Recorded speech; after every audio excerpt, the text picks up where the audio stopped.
e ne e le kopano e kgolo ya balekgotla ba mmasepala mo Afrika Borwa. Bokana ka balekgotla ba ba neng ba feta 200 ba nnile le mathata a tumellano ya tsamaiso. Bangwe ba ne ba batla ditlhopho di ka dirwa ka mokgwa wa divoutu tsa sephiri, fa bangwe go akaretsa mekgatlho ya DA, Action SA le makoko a sopa sengwe a batlile ditlhopho tse di dirwang phatlhalatsa. Se se dirile gore go runye kgakgaothano mo dikopanong di le 2 tsa maloba tsa balekgotla tse di nnileng le tswelopele e neng e sa itumedise. Fela speakera sa gompieno ga sa ka sa letla tiragalo ya mothale o ipua kgatsu.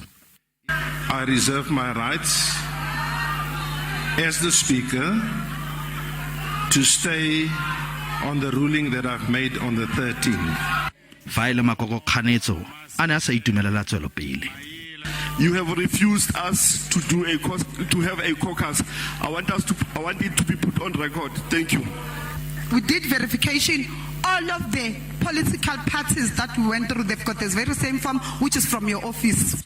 Gabagare Mayor wa Masepala wa Johannesburg ena a re tsotlhe tse ga di a mo tsikinya le seng.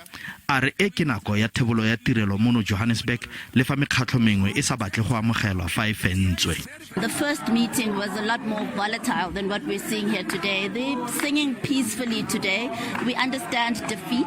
We process differently, and this is how they're processing their defeat. E tla re ka kopano e latelang ya balekgotla gape go tlhophiwa modulasetulo wa Masepala wa Johannesburg go tswa go ba ba 17.